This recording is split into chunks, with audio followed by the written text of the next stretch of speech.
Welcome into today's video, and today we're going to be talking about the Louisville Cardinals basketball program. Now, for those who don't know, this was a team that was a top powerhouse in the 80s, kind of took a little break from winning, and then in the early 2010s to about mid 2010s, this team was kind of, I guess you can say, back to the promised land, a force to be reckoned with. Obviously, they won a national championship, they won a couple of conference titles before moving to the ACC, but then out of nowhere, tragedy struck. Into allegations that a former Louisville staff member arranged for strippers to entertain and have sex with players and recruits at an on-campus dormitory from 2011 to 2015. Yes, Breaking Cardinal Rules, a book that would pretty much break the Louisville basketball program. Now, I remember being in high school, and this was on every single talk show. Rick Pitino was having 10 interviews a day. They had to interview this beautiful woman who wrote the book, and I mean, she's just gorgeous. And the one thing that I remember was Rick Pitino refusing to quit. Like, Louisville pretty much would have to fire him, is what he was saying. And sadly, that's what it came down to. The Hall of Fame head coach left campus this morning, somber and silent. Coach, did they fire you? Yes, sadly, Rick Pitino was fired, which felt like a gut punch to the entire program. But they did name interim coach David Padgett. Now, to me, he didn't do a bad job, but who wants to be the coach after a season like that? First season as intern, won about 20 games, but wasn't enough to make the tournament, which I think was NCAA's way of saying this is your punishment.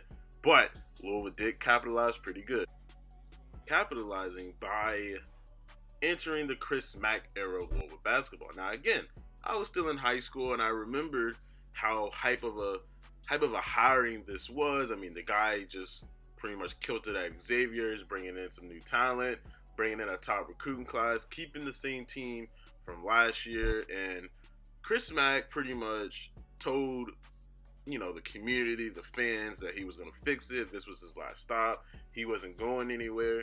And in his first season as Louisville's head coach, again, hit over the 20-game mark, and it was just enough to make the NCAA tournament. Sadly, Louisville lost that first round, but what it did do is bring a lot of spark, a lot of hype in the air. Part of that hype, take a look at this picture right here. This is almost 10 years removed from that 2013 season. In this picture, you are watching the #1 ranked Louisville Cardinals take down another top 5 team in Michigan.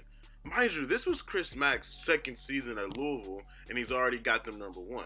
So obviously, sparks are in the air. We finished pretty good in the ACC standings, but for those that know, that was also the COVID year. It means no NCAA tournament. We couldn't see what the ceiling was, I guess you can say, for that team. But the hype was still there. And then tragedy struck again. Kenny Payne won those games. Yeah, Kenny Payne is gone. Yeah. You know what Kentucky is? Minus Kenny Payne, 0-1. Now, as a fan, I'll admit, that probably doesn't bother you, because who doesn't love a little trash talk between coaches?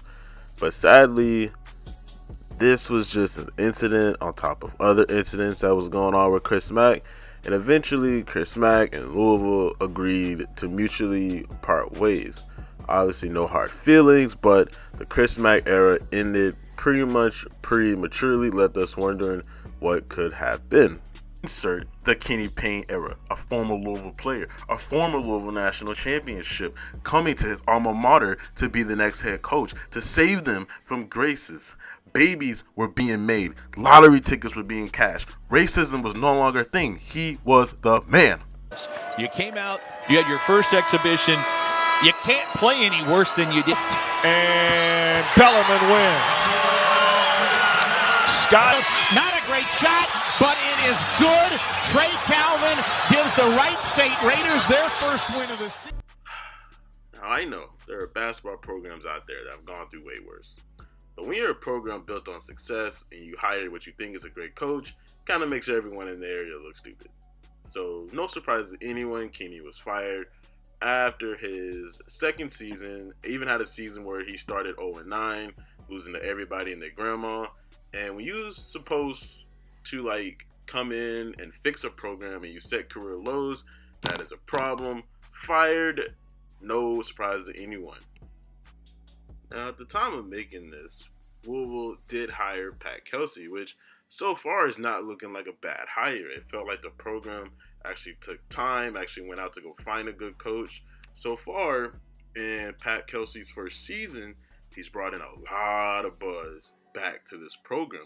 Sitting pretty nice on top of the ACC standings, already matching Kenny Payne's career high wins as a head coach.